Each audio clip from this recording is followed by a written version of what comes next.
Good morning, welcome back to my channel GS World Guru Sandesh. आज हम लोग करंट से संबंधित प्रश्न की व्याख्या करेंगे। राज्यसभा के नए महासचिव कौन बने हैं? राज्यसभा के नए महासचिव बने पीसी मोदी, और इससे पहले किसमें थे? सीबीडीटी में थे। सीबीडीटी केंद्रीय प्रत्यक्ष कर बोर्ड, केंद्रीय प्रत्यक्ष कर बोर्ड में थे। और उन्होंने किसका स्थान लिया है? पीपीके रामचांदलू का स्थान लिया है। और इनके वर्ग क्या है? माननीय सभापति और राज्यसभा के संसदीय सलाहकार के रूप में काम करेंगे। और राज्यसभा के सचिवालय का प्रशासनिक प्रमुख कौन होता है? ये होता है राज्यसभा का महासचिव होता है। हाल ही में खबरों में रहा रेजांग ला स्मारक कहाँ स्थित है? लद्दाख में।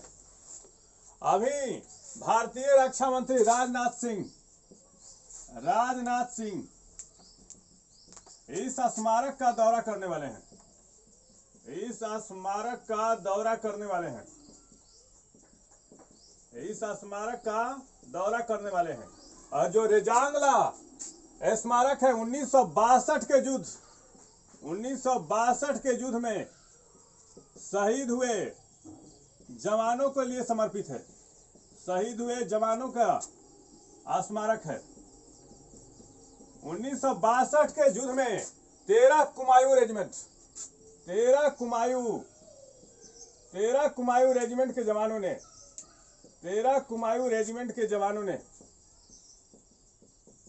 ने चीन की सेना को चुशुल घाटी में रिज को पार करने से रोक दिया था। और वही शहीद जवानों का स्मारक है। और जो 2020 में गलवान घाटी में संघर्ष हुआ, 2020 में जो गलवान घाटी में संघर्ष हुआ था, और उसमें जो जवान मारे गए उन लोगों को भी इस स्मारक में उनका नामांकित किया गया है, जो 2020 में गलवान घाटी में जो चीन के साथ मुठभेड़ हुआ था।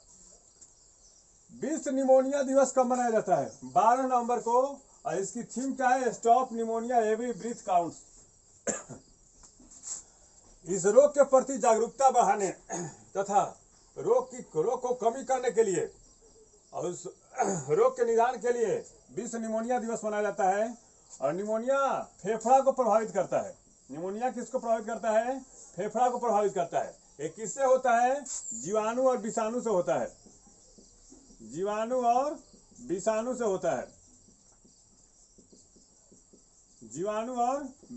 होता है निमोनिया। और इसकी थीम क्या है?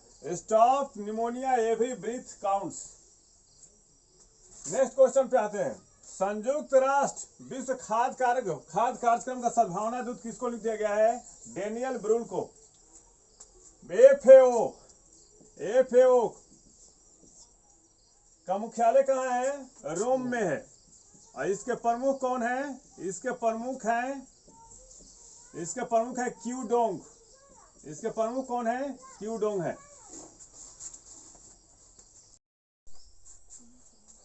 किस राज्य की विधानसभा ने सीमा सुरक्षा बल के अधिकार क्षेत्र को बढ़ाने संबंधी केंद्रीय अधिसूचना के खिलाफ प्रस्ताव पारित किया है? पंजाब। अभी हाल ही फिलहाल में केंद्र सरकार ने बीएसएफ के दायरे को, बॉर्डर सिक्योरिटी फोर्स बीएसएफ के दायरे को 15 किलोमीटर से बढ़ाकर 50 किलोमीटर तक कर दिया है। 50 किलोमीटर तक कर दिया था, जिसके कारण से पंजाब की विधानसभा ने एक प्रस्ताव पारित किया जिसमें बीएसएफ को जब्ती, गिरफ्तारी की छूट मिल गई थी। और राज्य इसको आंतरिक मामलों में इसका दखल मानते थे कि आप पैरामिलिट्री फोर्स की आप दायरे को बढ़ा रहे हैं। और उन्होंने क्या किया था? केंद्र सरकार ने पहले 15 किलोमीटर तक अधिकार था बीएसएफ का, अब 50 किलोमीटर कर दिया गया था, जिसके कारण से पंजाब राज्य की विधानसभा ने बीएसएफ के अधिकार क्षेत्र को बढ़ाने के लिए इसको कटौती करने के लिए अपने राज्य में इस प्रस्ताव को नहीं मानने के लिए एक प्रस्ताव पारित किया है। और किस राज्य ने किया है? पंजाब। पंजाब के मुख्यमंत्री कौन है? चरणजीत सिंह चन्नी। चरणजीत सिंह चन्नी। और इस प्रस्ताव को कौन पेश किया था? सुखजिंदर सिंह रंधावा। सुखजिंदर सिंह रंधावा वहां के गृह मंत्री हैं, सुखजिंदर सिंह रंधावा। अभी हाल फिलहाल में पंजाब ने एक योजना चलाई थी, मेरा काम मेरा मान योजना। मेरा काम मेरा मान योजना पंजाब ने चलाया था। और पंजाब में विधानसभा की सीटें कितनी हैं? पंजाब में विधानसभा की सीटें हैं 117। और अभी हाल फिलहाल में कैप्टन अमरिंदर सिंह ने वहां पे एक नई पार्टी का गठन किया था, कांग्रेस लोक पार्टी। कांग्रेस लोक पार्टी वहां के भूतपूर्व मुख्यमंत्री ने।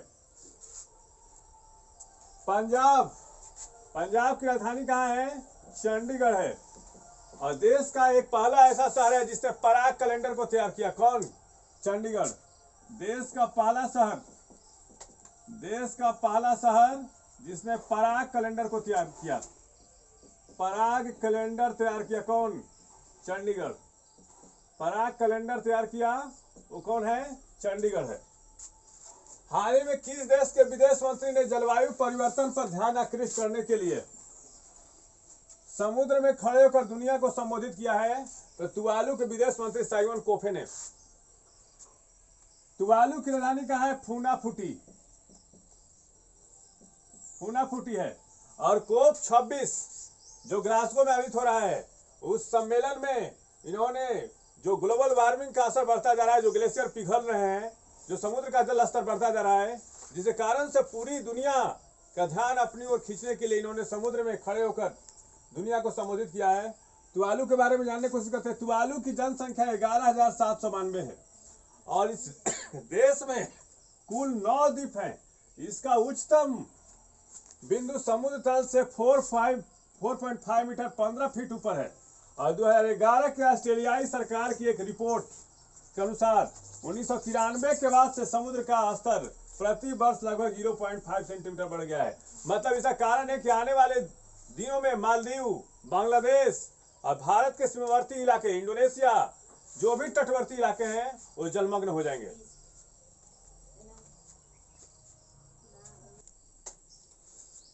केंद्रीय मंत्रिमंडल ने किस तारीख को जनजातीय गौरव दिवस के रूप में घोषित करने की मंजूरी दी है? 15 नवंबर को। यह तारीख श्री बिरसा मुंडा की जयंती को चिन्हित करती है, जिन्हें देश भर के आदिवासी समुदायों द्वारा भगवान के रूप में सम्मान दिया जाता है। यह दिवस उन वीर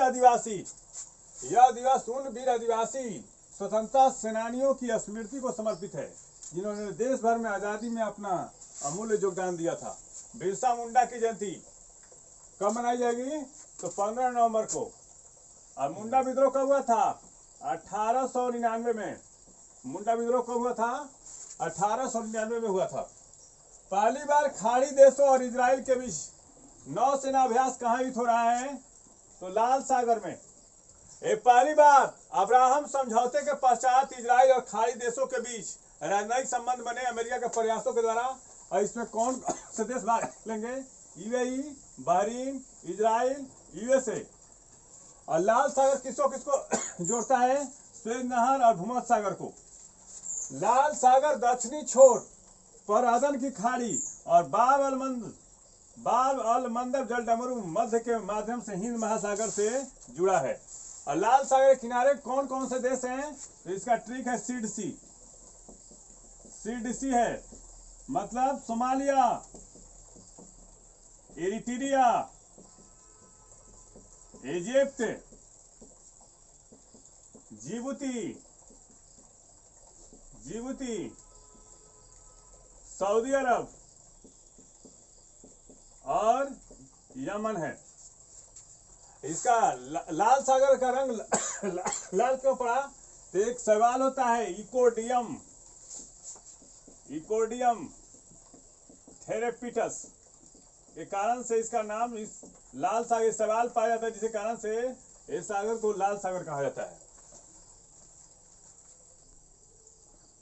वैश्विक जलवायु परिवर्तन प्रदर्शन सूचकांक का 17वां संस्करण जारी किया गया है। इसमें भारत का रैंक क्या है 10। पहला, दूसरा और तीसरा स्थान पर कोई देश नहीं है, क्योंकि उसके मापदंड को इन्होंने पूरा नहीं किया किसी भी देश ने। इसमें स्वीडन है चौथे स्थान पर, और यूके है 5वें स्थान पर, डेनमार्क 6ठा और मोरक्को 7वें स्थान पे है। और यह कब से प्रकाशित किया जा रहा है? 2005 से। और कौन सी संस्था इस रिपोर्ट को प्रकाशित करती है? तो जर्मन वाच द्वारा न्यू क्लाइमेट इंस्टीट्यूट और क्लाइमेट एक्शन नेटवर्क के सहयोग से तैयार किया जाता है इस रिपोर्ट को। हाल ही में सांसद निधि को पुनः शुरू किया गया था। इसमें खर्च करने की राशि को कितना रखा गया है? 2 करोड़। पहले सांसद निधि में खर्च करने के लिए 5 करोड़ की राशि थी, लेकिन 2020 में कोविड के प्रकोप के कारण इसको बंद कर दिया गया था। इसको समेकित कोष में जमा किया जा रहा था, समेकित कोष में जमा किया जा रहा था, लेकिन पुनः इसको शुरू किया गया है और इसमें 2 करोड़ की राशि अब दी जाएगी। और कब से शुरू किया गया है? सांसद राशि 1993 से शुरू किया गया है। 1993 से शुरू किया गया था। इस चैनल के माध्यम से सही विषयों का तत्परक विश्लेषण किया जा रहा है। आप इस चैनल से जुड़िए, लाइक कीजिए, सब्सक्राइब कीजिए। धन्यवाद।